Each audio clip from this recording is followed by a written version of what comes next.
So ito yung mga paninda natin mga idol. Kokopit natin. Meron tayo dito yung raw kokopit at yun naman yung ating screened.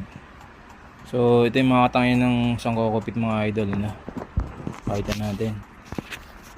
Makikita nyo yung raw kokopit. Yan, may mga buhok yan. Ayan. Bago yung mga parang giniling na yan. Natural na may mga buhok yan kasi gawa sa bunot yan.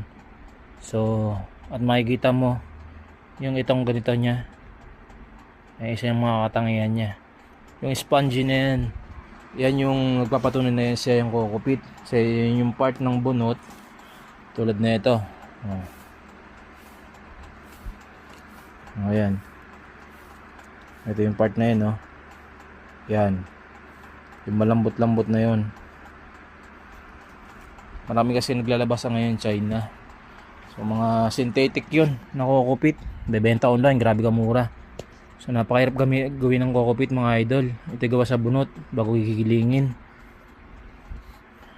Kaya bumili kayo sa mga legit na shop. Yung shop namin yan nagbebenta. Ito, bili kayo sa akin idol. Sigurado yung kokopit. Ito yung sponge nyo. Yung mga ganyan malalaki na yan. Yan yun.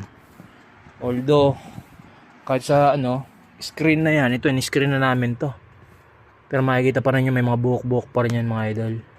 Hindi mawawala yan kasi talaga legit nakakopit yan, nabunot yan. Kapag wala mga buhok-buhok yan, synthetic yan, tandaan nyo. Okay, so yun ang katangin ng isang kokopit.